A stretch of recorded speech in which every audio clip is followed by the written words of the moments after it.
하나님의 말씀은 마태복음 4장 1절부터 11절까지 말씀입니다. 봉독하겠습니다. 그때 예수께서 성령에게 이끌려 마귀에게 시험을 받으러 광야로 가사 40일을 밤낮으로 금식하신 후에 줄이신지라. 시험하는 자가 예수께 나와서 이르되 내가 만일 하나님의 아들이거든 명하여 이 돌들로 떡덩이가 되게 하라. 예수께서 대답하여 이르시되 기록되었으되 사람이 떡으로만 살 것이 아니요 하나님의 입으로부터 나오는 모든 말씀으로 살 것이라 하였느니라 하시니, 이에 마귀가 예수를 거룩한 성으로 데려다가 성전 꼭대기에 세우고 이르되 내가 만일 하나님의 아들이거든 뛰어내리라. 기록되었으되 그가 너를 위하여 그의 사자들을 명하시리니 그들이 손으로 너를 받들어 발이 돌에 부딪히지 않게 하리로다 하였느니라. 예수께서 이르시되 또 기록되었으되 주 너희 하나님을 시험하지 말라 하였느니라 하시니, 마귀가 또 그를 데리고 지극히 높은 산으로 가서 천하만국과 그 영광을 보여 이르되 만일 내게 엎드려 경배하면 이 모든 것을 내게 주리라. 이에 예수께서 말씀하시되 사탄아 물러가라. 기록되었으되 주 너희 하나님께 경배하고 다만 그를 섬기라 하였느니라. 이에 마귀는 예수를 떠나고 천사들이 나와서 수종드니라. 아멘. 할렐루야. 하나님께서 오늘도 우리에게 필요한 말씀으로 은혜 주실 때 그 말씀이 우리의 삶 가운데 능력으로 경험하는 귀한 은혜가 있기를 바랍니다. 오늘 본문의 내용을 보면 예수님이 40일 금식을 하신 후에 사단에게 첫 번째 시험을 겪는, 시험을 이기시는 그러한 내용입니다. 근데 이 사단의 역할을 가만히 보면 우리가 세상 가운데서 세상 사람들이 우리 믿는 사람들에게 하는 그 질문과 똑같아요. 야, 교회 가면 밥을 주냐 떡을 주냐? 야, 너 밥 안 먹고 살 수 있냐? 교회 가서 그 헛짓 하지 말고 나를 믿어라. 나를 차라리 따르면 내가 높은 곳에 올려주고 내가 밥도 주고, 나를 하면 야, 너 교회 가서 기도하면 너 안전하냐? 병 안 걸리냐? 교회 가면 암 안 걸리냐? 교회 가면 네 병 낫냐? 이런 식으로 하는 그러한 질문에 유구머니로소이다 하고 답을 못하는 경우가 있습니다. 그런데 오늘 본문의 예수님은 그럴 때 우리가 어떻게 답을 해야 되는지 분명히 말씀하고 계십니다. 우리가 이 땅에서 살아가는 관심사, 그 중에 세 가지를 꼽는다면 바로 돈과 건강과 명예입니다. 오늘 사단이 예수님께 시험한 그 내용이 바로 돈과 건강과 명예에 대한 내용입니다. 여러분, 혹시 매슬로우의 욕구 이론에 대해서 들어보셨습니까? 미국의 심리학자인 매슬로우가 주장한 동기와 욕구에 관한 이론입니다. 이것은 상담을 배우고 심리학을 배우는 많은 사람들이 이것을 피할 수 없고 이 내용에 대해서는 다들 잘 알고 있는 내용입니다. 잘 알려져 있는 내용이에요. 무슨 내용이냐면 인간의 욕구는 5단계가 있는데 그 하위 단계가 충족되어야만 상위 단계의 욕구가 생긴다는 이론입니다. 즉 매슬로우는 인간에게 생리적 욕구, 안정의 욕구, 애정의 욕구, 존경의 욕구, 자아실현의 욕구, 이 5단계의 욕구가 있는데 이 욕구가 살아가면서 가장 기본적인 생리적 욕구, 즉 떡에 대한 문제가 해결이 됐을 때 그 다음 안정의 욕구, 애정의 욕구, 존경의 욕구, 명예, 이런 자아실현, 이런 다음 욕구를 우리가 생각하게 된다는 거예요. 배고프면 다른 거 생각 안 난다는 말씀입니다. 살아가면서 인간이 성장할수록 점점점 고차원적인 욕구를 목표로 살아가게 된다는 것입니다. 그런데 이것이 성숙도가 낮으면 계속 1차원적인 먹고 사는 문제에만 급급해서 살아가는 경우가 많이 있습니다. 그런데 이러한 사실을 이미 오래전에 사탄도 잘 알고 예수님도 잘 알고 계셨다는 겁니다. 거기에 주님은 이것에 대한 분명한 답을 알고 계셨어요. 우리가 왜 이렇게 살아가는지, 그리고 우리는 어떻게 살아가야 되는지 오늘 본문을 중심으로 함께 살펴보며 은혜를 나누기를 소망합니다. 오늘 본문에서 주님께서는 사단의 시험을 이기셨습니다. 말씀으로 이기셨어요. 그 부분들을 우리가 어떻게 이기셨는지, 우리는 이 문제들을 어떻게 해결해야 되는지 저는 함께 은혜를 나누기를 원합니다. 그 첫 번째 문제가 바로 떡에 대한 문제입니다. 마태복음 4장 3절에 보면 시험하는 자가 예수께 나왔을 때 내가 만일 하나님의 아들이거든 명하여 이 돌들로 떡덩이가 되게 하라.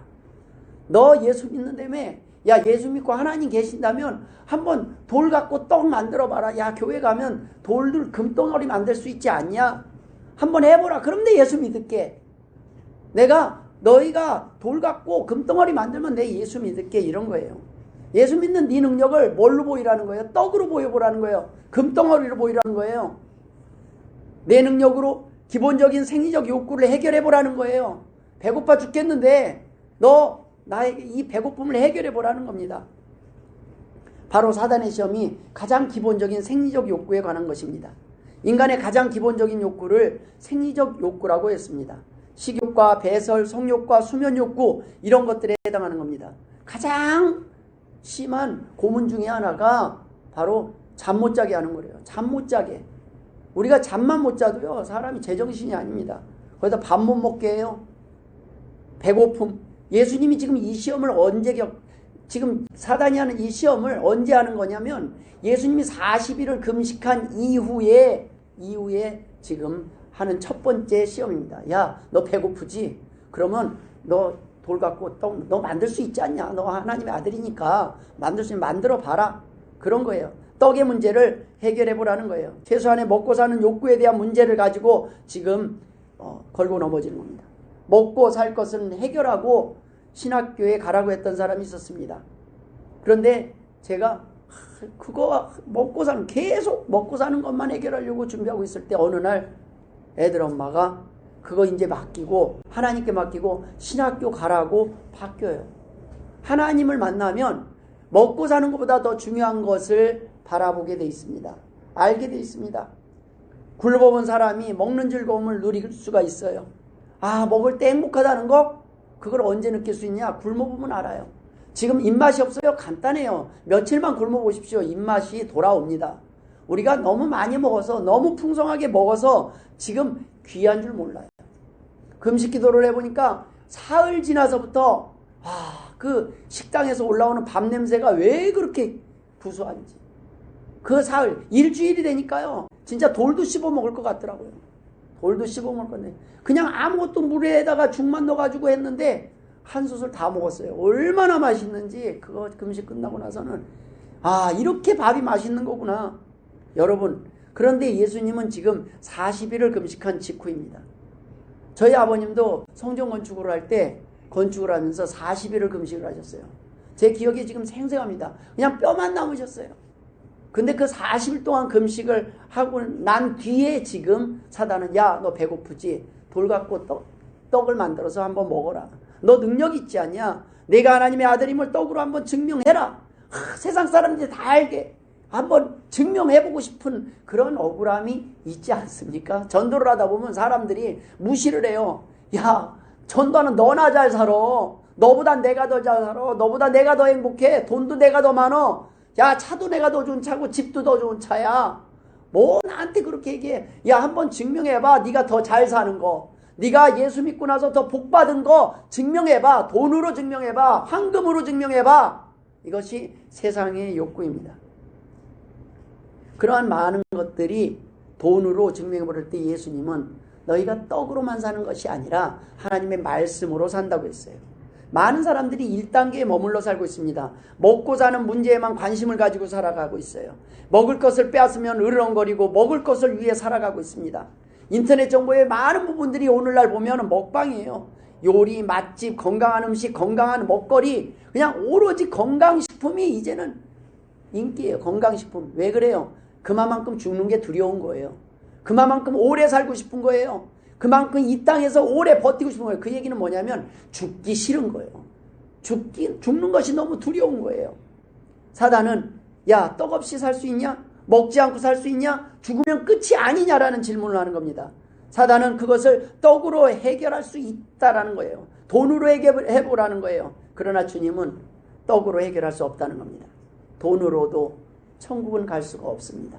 우리가 천국에 갈 수 있는 건 믿음으로 갈 수 있습니다.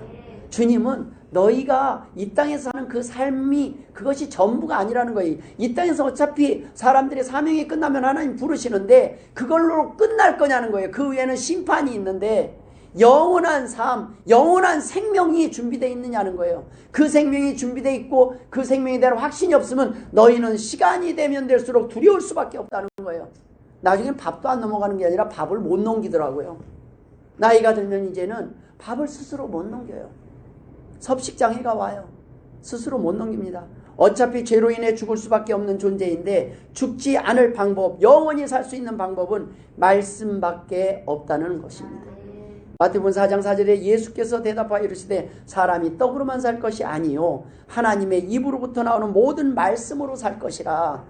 이 말씀은 영원한 영생에 대한 이야기만이 아닙니다. 이 문제가 해결이 돼야 이 땅에서 사는 맛이 나는 거예요. 사형 선고 받은 사람들이 언제 죽을지 모르는 사람, 나이대로 순서대로 가면 또 얼마나 좋습니까? 그러면 내가 그래도 10년은 보장돼 있지 이렇게 하는데 오늘날 보면요 순서대로 가지 않아요.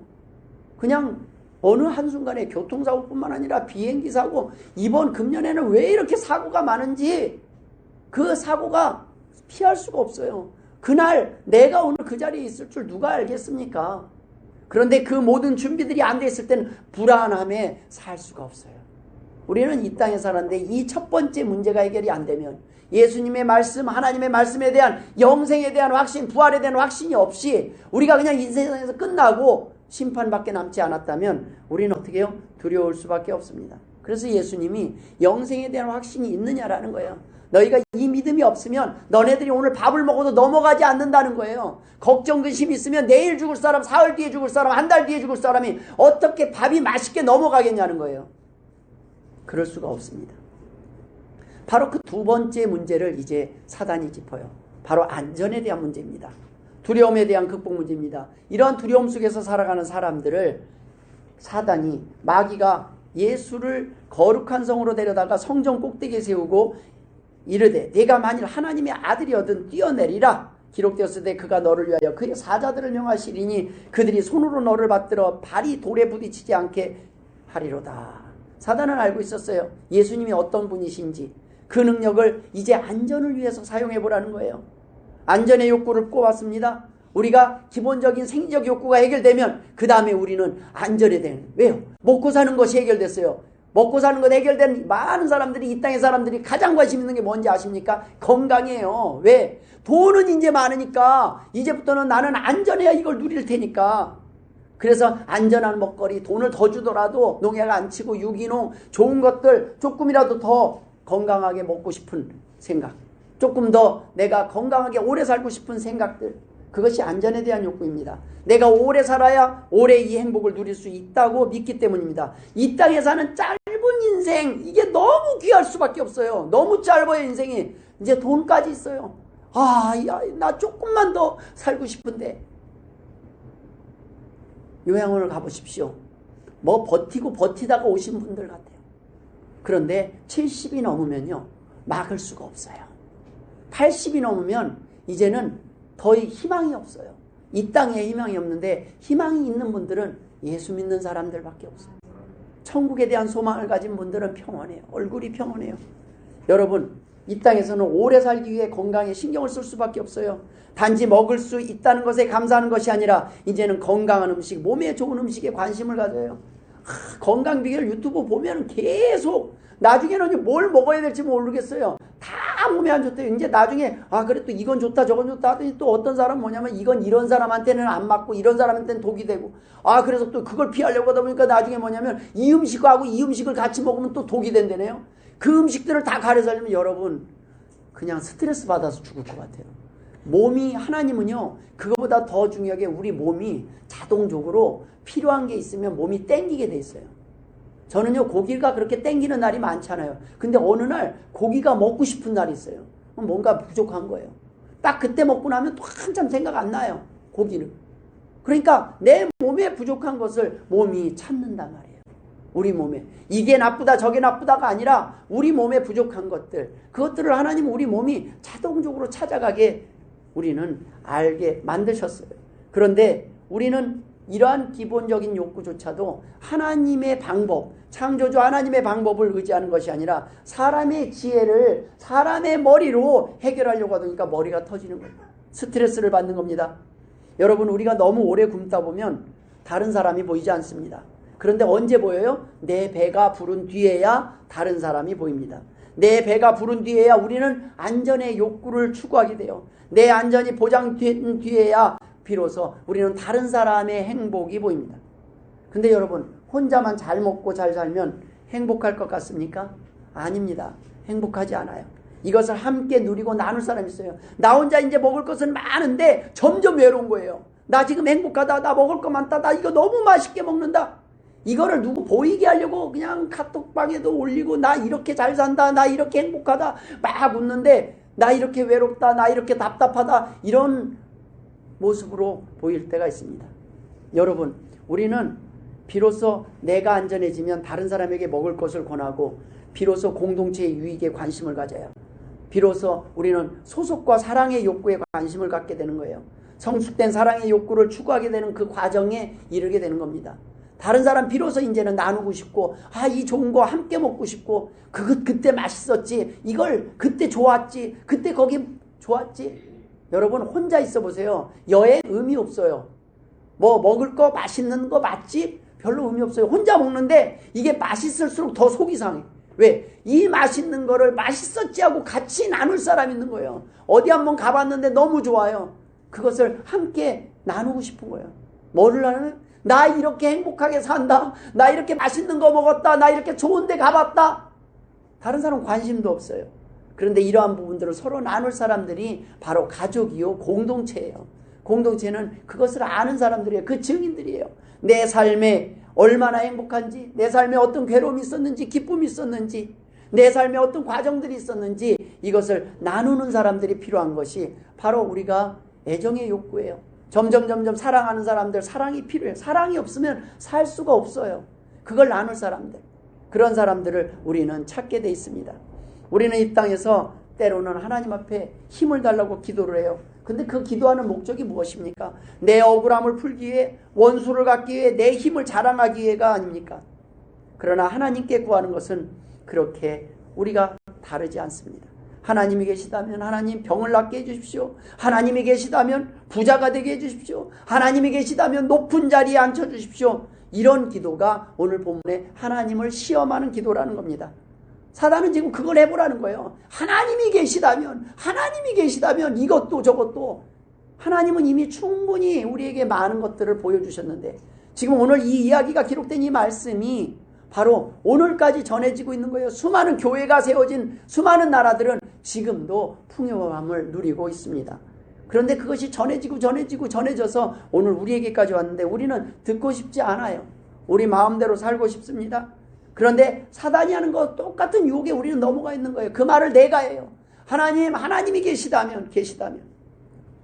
이런 기도가 하나님을 시험하는 기도라는 것입니다. 하나님의 뜻을 믿고 순종하기 싫어서 하는 변명에 지나지 않습니다. 주님은 이때 답을 이렇게 해주십니다. 또 기록되었으되 주 너희 하나님을 시험하지 말라 했느니라. 하나님이 지켜주시지 않은 것이 아니라는 겁니다. 하나님을 이용하려고 하지 말라는 겁니다. 안전을 보장하시는 분은 하나님이시지 내가 기도해서 내 믿음 때문에 안전이 보장된 게 아니기 때문입니다. 하나님 마음이에요. 토기장이 마음이에요. 토기장이가 그릇을 만들고 이게 마음에 안 들어 깨든지 안 깨든지 그건 하나님 마음이에요. 창조주 하나님. 그러나 살려주시면 은혜라는 거예요. 그 하나님의 방법 가운데서 하나님이 보장하는 것은 야 네가 뭐 협박한다고 내가, 하나님은 협박해서가 아니에요. 협박해서 내가 알았어 네 원하는 대로 해줄게 그래봤자 인간들의 버릇은 더 나빠질 뿐이에요.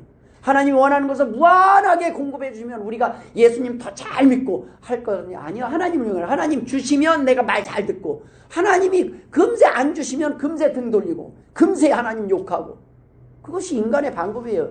인간들은 그러한 방법이에요. 잘 줘. 하나님이 주고 싶어도 못 주는 거예요. 버릇이 나빠질까 봐. 인간들은 다 그래요.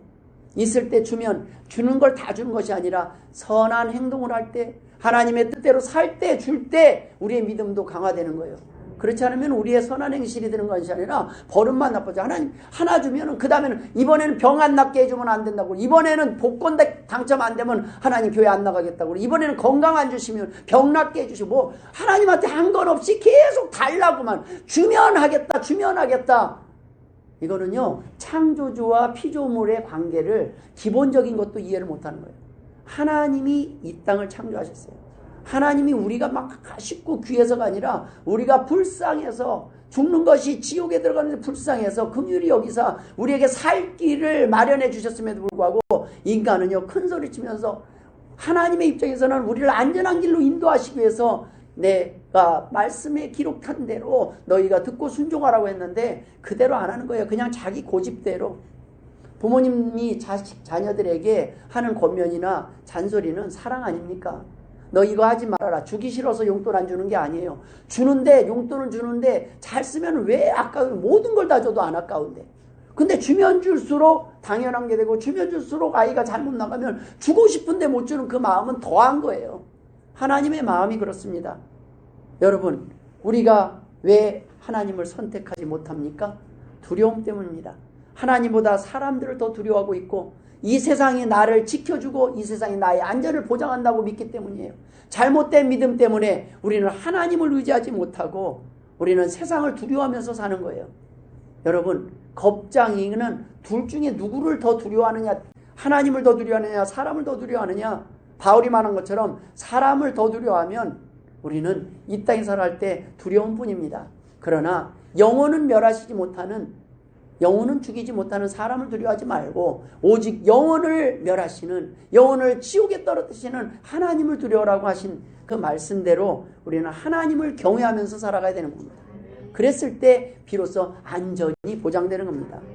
마지막으로 세 번째, 사단은 명예에 관한 문제를 또 내놓습니다. 마귀가 또 그를 데리고 지극히 높은 산으로 가서 천하 만국과 그 영광을 보여 이르되 만일 내게 엎드려 경배하면 이 모든 것을 내게 주리라. 이에 예수께서 말씀하시되 사탄아 물러가라. 기록되었으되 주 너희 하나님께 경배하고 다만 그를 섬기라 하였느니라. 사람들이 이제 먹고 살만하고 이제 안전이 보장된 것 같으면 비로소 사람들의 관심은 뭐예요? 명예, 높은 자리, 존경받는 자리, 인정받는 자리. 우리가 이제 우리 나이가 됐는데 제일 보람 있는 거 뭐예요? 다른 거 없어요. 주변 사람들이 아유 참 멋지십니다. 존경스럽습니다. 참 그동안 감사했습니다. 귀합니다. 오래 사세요. 이런 얘기 들으면 그래도 행복하지 않습니까? 우리 자녀들이 아유 내가 그동안 아버지 몰랐는데 이제 요즘 와서 보니까 참 고마워요. 행복해요. 그동안 나를 길러주셔서 감사합니다. 존경합니다. 사랑합니다. 이런 고백했을 때 비로소 좀 행복하지 않습니까? 그런데 이러한 욕구가 이제 존경의 욕구예요. 근데 나이 들어서 그 모든 나의 수고와 이런 것들이 아무도 알지 못하고 아무도 깨닫지 못하고 도리어 비난과 왜 그렇게밖에 못했냐고 비난과 내 딴에는 열심히 최선을 했는데 그 마음조차 모르고 뭐 우리가 온전해서 다 모든 거를 지혜로 세상의 모든 지혜로 최선을 다해보지만 한계가 있지 않습니까? 그리고 또 우리가 뭐 잘못해서가 아니라 옳게 해도 자기가 말 안 듣고 자녀들이 말 안 듣고 힘들게 대놓고 말 안 듣는 건 생각 안 하고 자기가 억울하고 힘든 것만 기억하면 우리도 답답하지 않겠습니까? 그것이 존경이었고요. 그래서 높은 자리에 올라가려고 명예를 얻고 한마디로 말하면 칭찬받기를 원하는 때가 이제 50대, 60대, 70대 올라갈수록 다른 거 없어요. 그냥 그 칭찬을 느끼는 거예요. 수고하셨어요. 고생하셨어요. 인정해 주는 거. 그런데 그것을 받으려면 사단이 오늘 하는 거예요. 나한테 경배해라. 내 말을 들어라. 그러면 내가 이 모든 것들을 주겠다. 여러분 응할 만하지 않겠습니까? 가정에서도 직장에서도 공동체 속에서도 높은 자리를 위해서라면 성공을 위해서라면 누구에게든지 수단과 방법을 가리지 않고 엎드려 경배하는 사람들이 있습니다. 그렇게 하면 안 된다는 겁니다. 우리의 삶이 높은 자리가 목표가 되어서는 안 된다는 거예요. 교회가 부흥이 목표가 돼서는 안 되는 거예요. 부흥과 행복은 하나님만 경배하고 섬긴 결과이지 그것이 목적이 되면 안 돼요. 그러면 나쁜 수단도 다 합리화시켜요. 저는 마음에 하나님 그냥 이런 말씀들은 안 하고 듣기 좋은 거 막 복 받는다는 얘기만 다 해주고 싶어요. 그렇게 하면 많이 올 것 같아요. 아니라는 거예요. 하나님의 말씀은 하나님의 말씀대로 선포되었을 때 능력이 됩니다. 여러분 이 땅에 진짜 사람이 많이 모인다고 교회가 된다고 생각은 하지 않아요. 하나님은 뭐냐면 진짜 교인을 통해서 하나님의 나라가 확장된다고 믿는 것입니다. 12명의 제자면 충분하고 우리가 변화되면 충분하다는 거예요. 저와 여러분이 먼저 행복하고 저와 여러분이 먼저 감사하고 하나님 앞에 예배할 수 있다면 이미 부흥한 교회라는 말씀입니다. 부흥과 행복은 하나님만 섬기고 경배한 그 결과가 되어야 된다는 말씀입니다. 이 세상 명예와 부귀영화를 포기할 때 더 크고 귀한 자리를 예비하시는 분이 하나님이십니다. 이렇게 다른 사람의 행복에도 관심을 가지고 살아가는 사람들이 비로소 존경을 받고 인정받습니다. 그런데 여러분, 사람들이 그걸 잘 우리가 알아주면 고마운데 여러분, 자녀들조차도 잘 몰라요.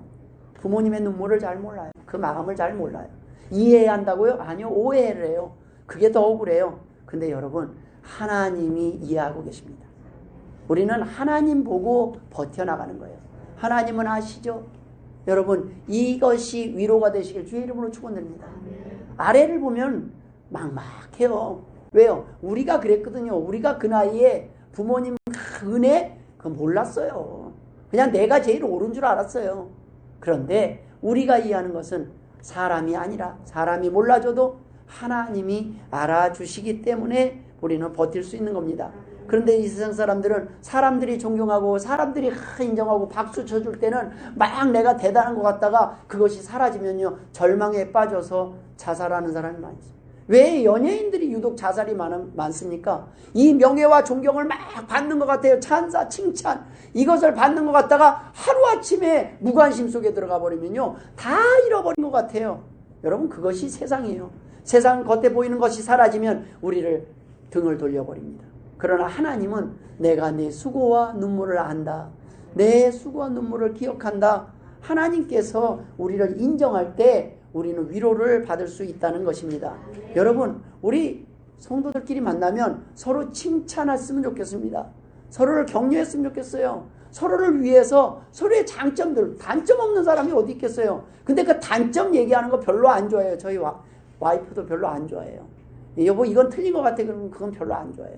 이건 참 잘했어. 그러면 입이 탁 입꼬리가 올라가는데 그렇지 않으면 입꼬리가 탁 내려.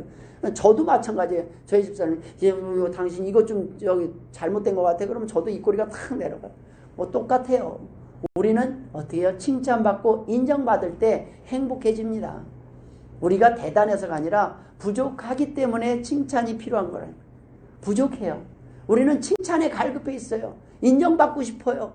근데 잘못했던 거를 인정할 수는 없잖아요. 이건 틀렸는데. 그런데 잘한 거를 찾는 수밖에 없어요. 잘못한 거는 너무 잘 보여요. 근데 잘한 걸 찾으세요. 아이고, 이거. 그래도 이거. 여기다가 뭘 안 가져왔어. 이거 안 갖다, 가져오지 않은 걸 뭐라고 그런 게 아니라 그 자리에 가만히 둔 거면 여기 가만히 둬서 고마워. 사고 안 쳐서 고마워. 우리는 때로는 좋은 것들, 그냥 존재만으로도 귀한 겁니다. 존재만으로도 우리가 이렇게 건강하게 다시 볼 수 있는 거, 이것만으로도 우리는 행복해져야 돼요. 각자의 자리를 지키고 있을 동안 하나님은 언젠가 우리가 또 다른 사람을 위해서 좌우도 바라볼 수 있는 그러한 능력도 주시지 않겠습니까? 지금은 나 살기 바쁘고 나도 힘들어요. 그러나 하나님께서 말씀을 통해서 우리를 건강하게 회복시키시고 이제는 내가 이제 내 배가 부르면, 내 영혼이 만족하면 비로소 다른 사람의 눈물과 아픔도 볼 수 있을 것이라는 말씀입니다. 우리가 이러한 것들을 했을 때 비로소 자아실현의 욕구, 마지막 단계의 욕구를 이루게 된다는 거예요.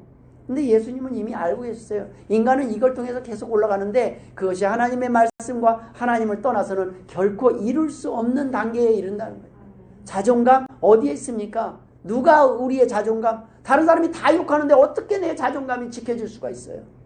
그런데 하나님이 인정하실 때 하나님의 자녀로서 하나님이 하나님 앞에 돌아온 그 백성들을 끝까지 사랑하시고 다시 회복시키시는 그 믿음이 있을 때 우리는 우리의 열등의식, 무력감 속에서 우리가 회복될 수 있다는 말씀입니다. 자기를 존중하고 신뢰하고 가치가 있다고 생각할 수 있는 방법, 나는 대단해, 나는 할 수 있어 하는데 점점 절망하는 거예요. 세상 사람들이 손가락질을 해요. 자녀들조차, 가족들조차 나를 비난을 해요. 그런 경우에 우리는 낙심하기 쉬워요. 에라 모르겠다 하기가 쉬워요. 그러면 위쪽의 욕구가 아니라 가장 기본적인 생리적 욕구에 머무르고 살아요. 이제 안전 내가 원하지 않아요. 그냥 아유 죽었으면 좋겠다. 그냥 다 포기했으면 좋겠다. 그러나 여러분, 우리가 하나님 안에서, 말씀 안에서 영생에 대한 소망, 이 땅이 끝이 아니라 이 땅은 잠시 잠깐 지나가는 사명의 땅이라는 것을 알고 나면 우리는 저 영원한 삶을 위해서 오늘 다시 일어날 수 있습니다. 오늘 여러분이 계신 곳이 바로 사명의 자리예요. 가정이고 자녀들이고 이웃이에요. 자녀들이 알아주기를 기다리고 내 이웃이 알아주기를 기다리면 우리는 안 돼요. 하나님이 알아주시면 됩니다 하고 우리는 사랑하는 거예요. 우리는 끝까지 사랑하는 거예요. 그 사랑하는 방법이 잘못될 수는 있지만 사랑하는 방법이 안 먹힐 수도 있어요. 내가 틀려서가 아니라 자녀가 아직 연약하면 못 받아요. 우리가 교회가 전도하는 방식이 잘못돼서 뭐 여러 가지 방법이 있을 수 있어요. 그러나 아니에요. 어떤 방법을 해도 지금 안 돌아올 사람은 안 돌아오더라고요. 그러나 여러분, 때가 되면 하나님께서 증명하실 겁니다. 수고하고 무거운 짐진 자들아 다 내게로 오라. 내가 너의 그 마음을 이해한다. 내가 너의 형편 가운데 최선을 다한 걸 안다. 그러나 낙심하지 말거라. 포기하지 말거라. 내가 너를 다시 회복시킬 것이다 라는 말씀입니다. 그런 가운데 우리의 인간이 기본적인 욕구, 결핍의 욕구와 성장 욕구가 있는데 결핍 욕구는 생리적 욕구와 안정의 욕구는요. 그것이 딱 성취를 하면 그 욕구가 없어져 버려요. 그러나 성장 욕구는 내가 욕구가 충족될수록 점점 강해지는 겁니다. 그래서 존경을 받고 나면 그 다음에 명예, 그 다음에 자아 실현. 그래서 인간이 이 땅에서 살면서 점점 사람다운 모습을 한다는 건 하나님이 창조한 목적대로 사람이 회복되는 것을 의미하는 겁니다. 그것은 인간의 세상에 있는 것이 아니에요. 하나님의 말씀 속에서 사람이 어떤 존재인지 가장 잘 아는 그 하나님이 열어놓으신 그 말씀 속에 있다는 것입니다. 여러분, 건강한 욕구는 인간의 삶을 성장시키지만 병든 욕구는 욕심에서 시작되어서 욕심으로 끝나게 되는 겁니다. 자신뿐만 아니라 타인까지 병들게 됩니다. 단순한 욕구가 아니라 욕심과 욕망에 지배되는 삶을 살아가기 때문에 자신의 욕구를 제어하는 것이 아니라 욕심에 이끌려 자신뿐만 아니라 타인까지 망치게 하고 힘들게 합니다. 야고보서 1장 15절에는 욕심이 잉태한 즉 죄를 낳고 죄가 장성한 즉 사망을 낳느니라. 우리가 욕구와 욕심을 분리해 볼 필요가 있습니다. 욕구는요, 태어나면 아이들도 그러고 다 배고픔의 욕구 이런 것들을 다 사랑받고 싶은 욕구 이런 것들이 있어요. 그런 욕구들이 있는데 이것이 지나쳐서 나만을 위한 욕심으로 받게 됩니다. 욕구는요, 타인의 욕구도 인정하는 거예요. 아, 저 사람은 저런 걸 좋아하는구나. 저 사람은 이걸 좋아하는구나. 아, 내가 된장찌개 좋아한다고 맨날 된장찌개만 고집하면 아내는 굶어 죽는 거예요. 아내는 김치찌개를 원하는데 나는 맨날 된장찌개만 먹자는 거예요. 메뉴도 내가 오늘 뭐 먹을까 그러면 맨날 된장찌개만 구하는 거예요. 그러면 아내는 굶어 죽는 거예요. 서로 간에 서로의 욕구도 인정하는 거예요. 타인의 욕구도 인정하는 거예요. 너무 추운 사람, 너무 더운 사람 다 있어요. 서로의 욕구. 아이고, 지난번에 더운데 참 참느라고 애쓰셨습니다. 추운데 너무 추운데 고생하셨습니다. 서로의 아유, 추위를 많이 타시는데 어떻게 해요? 괜찮으실까요? 그럼 요 자리가 좀 나을 겁니다. 서로를 배려하는, 서로의 욕구를 인정하는 것은 좋은 거예요. 아, 이런 거 좋아하시죠? 아유, 사과 좋아하시죠? 아유, 과일은 싫어하죠? 이런 것들을 서로의 욕구를 인정하는, 내 고집대로 내 것만 인정을 하기를 바라는 것은 욕심이 돼버리는 거예요. 그것은 나만을 위한 세상을 원하는 거예요. 나만 행복하기를 원하는 거예요. 우리는 서로 나누어서 서로 다른 사람들을 위해서 이제 배려하고 다른 사람을 생각하는 그러한 삶을 살아가기를 원한다는 것입니다. 성경은 이 모든 것이 하나님을 위해서 하나님이 우리를 사용하시는 과정이라고 말씀하고 계시는 겁니다. 태초의 아담과 하와가 바로 이 욕구를 이겨내지 못했습니다. 오늘날도 많은 사람들이 자신의 잘못된 욕구에서 일어나는 행동들을 합리화하지만 결국은 욕심에 지배당했기 때문입니다. 여러분, 저와 여러분은 지금 어느 단계에 와 있다고 생각하십니까? 지금 우리는 어떤 모습으로 살아가고 있습니까? 오늘 본문에서 사단은 인간의 욕구에 대해서 아주 잘 알고 있음을 드러내고 있습니다. 어떻게 해야 인간이 넘어지는지, 실패하는지, 사단의 종로로 다면서 살아갈지 잘 알고 있는 것입니다. 사단을 우습게 만만하게 보았던 사람들은 실패했습니다. 하지만 사단 때문이 아니라는 겁니다. 자기 속에 해결되지 못한 욕구와 욕망, 욕심을 이미 갖고 있었던 게, 그걸 내려놓지 못했기 때문이에요. 하와의 범죄는 뱀 때문이 아니었습니다. 뱀에게 블레임을 하는 것뿐입니다. 뱀에게서 우리는 명분을 찾는 거예요. 아내에게서, 남편에게서, 당신 때문에 내가 오늘 넘어져서 당신 때문에 오늘 이렇게 된 거야. 이거는요, 하와가 가졌던 그 변명과 똑같아요. 아담이 하와에게 탓하고 하와가 뱀에게 탓했던 것과 똑같아요. 이미 그들 안에 자기의 원트가 있었던 거예요. 그 원트가. 그 명분을 다른 사람에게 넘기는 것뿐이에요. 저 사람 때문입니다. 하나님은 그것을 아신다는 거예요. 네 속에 사실은 네가 원했던 것은 아니고 네가 그걸 좋아했잖아. 네가 원했는데 마침 그 사람이 명분을 주었을 뿐이야. 욥은 어떻습니까? 사단의 시험 속에서 넘어지지 않았습니다. 왜 그래요? 욥의 마음속 자체에 욕심이 없었기 때문입니다. 여러분, 욕구 자체를 부정하라는 말들이 아닙니다. 욕구를 다스리지 못하고 욕심과 욕망에 이르게 되면 결국은 사망에 이른다는 것을 경고하고 있는 것입니다. 내 안에 이미 들어와 있는 나만을 위한 욕심과 욕망을 내려놓아야 합니다. 내 욕구가 클수록 내가 배고프면 나만 배고픈 게 아니라 다른 사람도 배고프다는 것을 우리는 볼 수 있어야 된다는 거예요. 나만 먼저 먹기 위해서, 내가 조금 더 많이 먹기 위해서 다른 사람이 먹든지 말든지 하는 그것 자체가 욕망이 된다는 겁니다. 여러분, 어떻게 내려놓아야 됩니까? 그 답이 오늘 본문에 나와 있습니다. 여러분, 우리의 삶의 경배의 대상은 오직 하나님만 되어야 합니다. 하나님의 말씀을 기준으로 우리는 제자리로 돌아와야 되는 거예요. 우리가 이 제자리에서 주일날 오면 제자리에 온 것 같은데 딱 예배 끝나고 나면 점점 멀리 가요. 가는 거 좋아요. 그러나 다시 돌아오세요. 그렇지 않으면 고생길이 열립니다.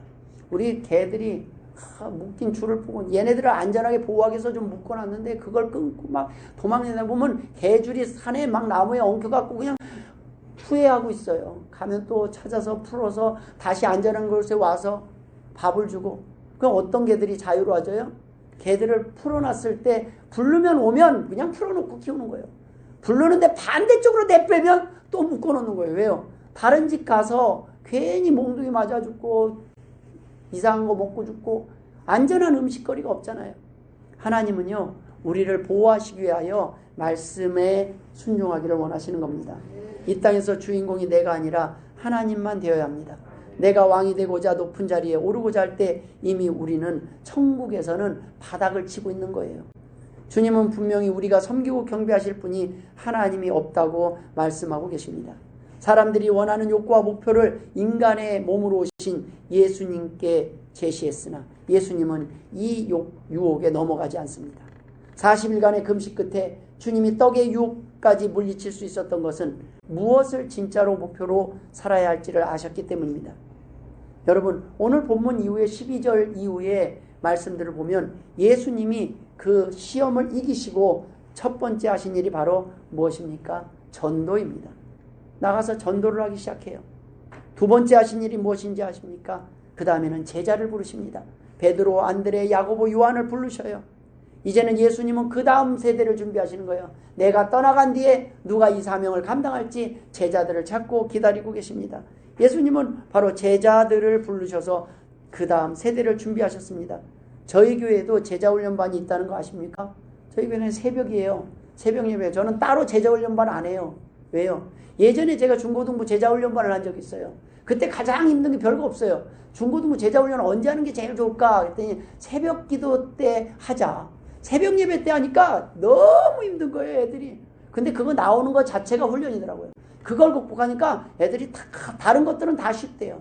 왜요? 한창 잘 나이가 아닙니까? 근데 그 새벽에 나와서 그 시간에 참석해서 제자훈련 새벽 예배 끝나고 1시간을 제자훈련을 하고 보내는데, 그런데 그때 하였던 아이들, 그 아이들이 건강하게 성장한 모습들을 저는 봅니다. 여러분, 많은 시간들이 아니라 교회 프로그램 계속 만든다고 되는 게 아니라 있는 프로그램 안에서 우리가 조금씩 순종하면 됩니다. 주일날 예배가 오는데 부족하다 생각하면 난 조금 더 알고 싶다. 하나님에 대해서 아는 것이 제자 아닙니까? 하나님에 대해서 알고 싶으면 새벽에 나오시고, 꼭 새벽에 꼭 나와야 됩니까? 새벽 그 말씀들 계속 우리가 단톡방에 올리고 있습니다. 그거 보고 듣고 날마다 하나님에 대해서 알아가다 보면 어느 날 우리 안에 하나님이 우리에게 원하시는 뜻이 무엇인지 알게 되고, 나만 해결되는 것이 아니라 내 주변 사람들도 행복하게 하는 사람으로 바뀔 줄 저는 믿습니다. 꼭 새벽에 제자 훈련이 아니라 하나님의 말씀에 답이 있다는 것입니다. 하나님의 말씀을 사모하세요. 말씀을 들으려는 사람은 여기 오늘 못 듣는 분들도 그분들을 대신해서 제가 단톡방에 주일날 예배 실황을 올려요. 그런데 못 듣는 사람은 더 애타게 어디서든지 들을 겁니다. 그런데 안 들으려고 하는 사람은 아무리 어떤 방법으로 해도 안 들을 겁니다. 여러분, 우리가 하나님의 말씀에 어디서든지 주야로 묵상하시길 바랍니다. 마지막으로 주님이 하신 일이 병을 고치시는 일입니다. 여러분, 예수님이 이 땅에서 육신의 병을 고친 사람들이 다 어떻게 됐습니까? 다 죽었어요. 지금 살아있지 않아요. 그러나 그를 통해서 예수님을 만난 사람들은 다 영생을 얻었습니다. 여러분, 우리는 이 땅에서 언젠가 생을 마감할 것입니다. 그러나 우리 다 천국에서 만나길 주의 이름으로 축원드립니다. 기도하겠습니다. 하나님 아버지 은혜를 감사드립니다. 이 땅의 사람들이 추구하는 모든 과정 속에 하나님이 함께하기를 원합니다. 하나님을 의지하고 말씀을 통해서 답을 얻기를 원합니다. 하나님이여 도와주옵소서. 감사하며 예수님의 이름으로 기도드리옵나이다. 아멘.